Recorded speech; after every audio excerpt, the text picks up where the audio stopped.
Today's video is brought to you by Skillshare, an online learning community with thousands of inspiring classes for creative and curious people. On Skillshare, you can explore new skills, develop existing interests, and of course, get lost in creativity. There are so many options. You can learn how to draw or write, maybe as a way to relieve stress, or you can help up your productivity, or you can learn some sort of new skill that will contribute to whatever you do for a living. For example, my YouTube merch game is probably lacking a little bit, so I'm interested in the Design Great Stuff, which is taught by Aaron Draplin. Skillshare is giving away 2 free months of premium membership to the first 1,000 people who click on the link in the description box to help you explore your creativity. And after that, it's only $10 a month. So whether you're looking to fend off boredom, focus on self-care through creativity, or just join a creative community, Skillshare is the place to keep you learning. Thanks to Skillshare for sponsoring today's video. Let's get on with the content.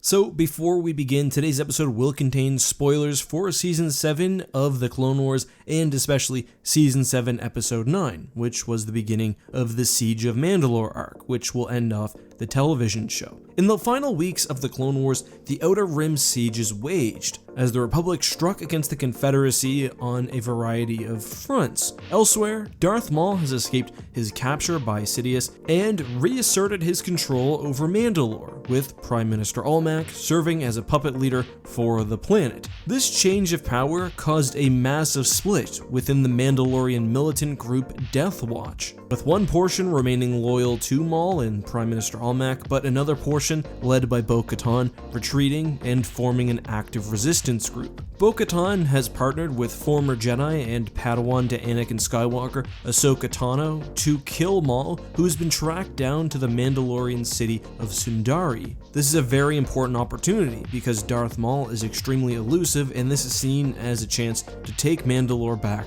for the Mandalorians. However, the Death Watch resistance alone do not have the numbers needed for a prolonged siege, and so Bo-Katan proposes a joint operation with the Republic. This is very complicated from a political perspective. Mandalore is technically a neutral planet, so the Republic has non-aggression treaties, which they will be breaking by launching an invasion, even if the planet technically is under the puppeted rule of a Sith. Negotiations, however, are cut short as General Grievous launches a surprise attack on the Republic's capital of Coruscant. Anakin and Obi-Wan decide to split up the 501st, the Clone Legion under the command of Skywalker, with half of the Legion going to Coruscant and the other half, including its vehicles, Star Destroyers, and clones, off to siege Mandalore, as put under the command of the newly minted Commander Rex, with Ahsoka and Bo-Katan as advisors. So, the siege starts as a trio of Venator-class Star Destroyers are dispatched to Mandalore. They hold position in orbit as a massive ground force is launched towards the city of Sundari. The Republic's goal here is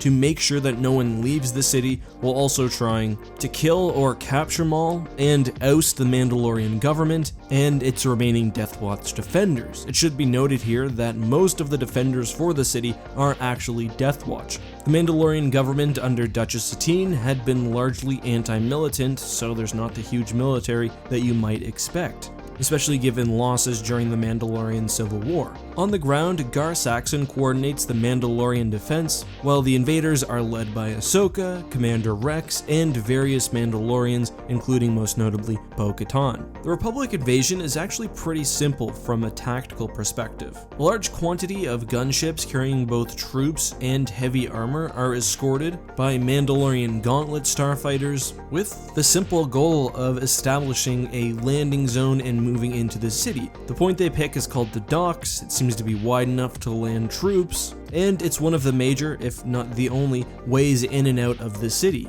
In response, it seemed that Mandalore employs some form of anti-aircraft defense, although we don't really see a whole lot of details, but additionally, they also use jetpack-powered super commandos. The Mandalorians, clones using jetpacks, and Ahsoka all fight it out as the transports push to the surface while sustaining moderate losses. Again, the Republic's strategy here is basically a blitz. They're overwhelming the enemy with sheer numbers, and and upon landing, Gar Saxon's defensive forces retreat to the Sundari underworld. As the landing area is mopped up, Ahsoka, the heavy armor, and the transports move into the city proper and take a three-pronged approach to this portion of the battle. Bo-Katan and the Mandalorian loyalists move to the Sundari Palace as an attempt to oust Prime Minister Almec. Meanwhile, Ahsoka and a contingent of clones go into the Mandalorian Undercity, attempting to smoke out Maul and the remaining defenders, while Commander Rex coordinates with remaining forces to secure the Republic's captured areas, including the dockyards. Bo-Katan is successful in her mission. The Mandalorians successfully breach the palace and capture Prime Minister Almec.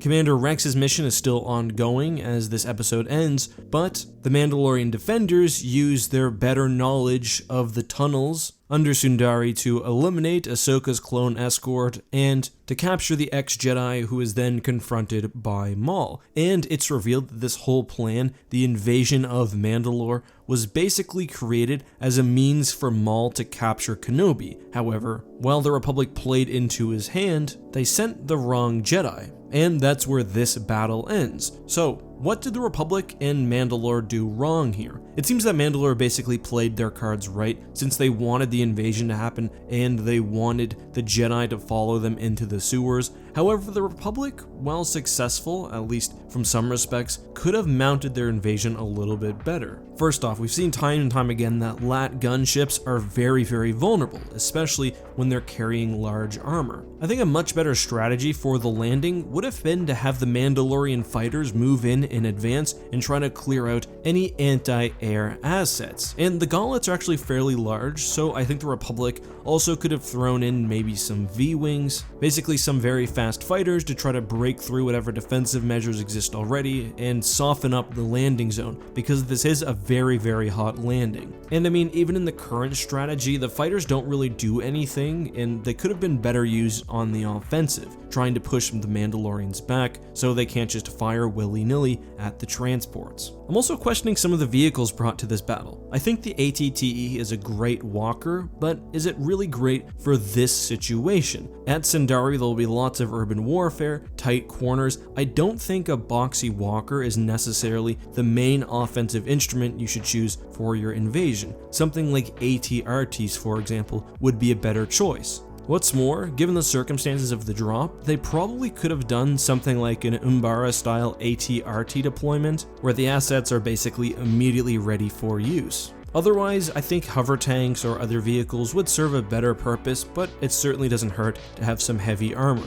Otherwise, I don't know why the capital ships had to stay in orbit. You can't straight up bombard the city, especially when you're the Republic and you're trying to gain the favor of the Mandalorians after this coup. But given how worried everyone is about Maul escaping, I think you want your ships to be a little closer to the battlefield, maybe having one on each side of the city. Still, I thought this was an interesting battle, and I'm really looking forward to what we see with the further Siege of Mandalore episodes. I do kind of think that the battle might actually be over by the end of next episode, which on one hand would be disappointing, but would also give more time for Order 66. So either way, I'm looking forward to what comes next. Let me know what you think though. Would you like to see a breakdown of whatever we get next time? Did you enjoy this video? Did you enjoy episode 9 of the new Clone Wars season? Personally, I thought it was the best so far. Let me know all of that and more down in the comments. No hashtag AskEck today, but I do want to say thank you once again to Skillshare for sponsoring today's video. Link for everything down in the description. Anyway, until next time guys, this has been Eckhart's Ladder. Have a good night, and of course, may the Force be with you.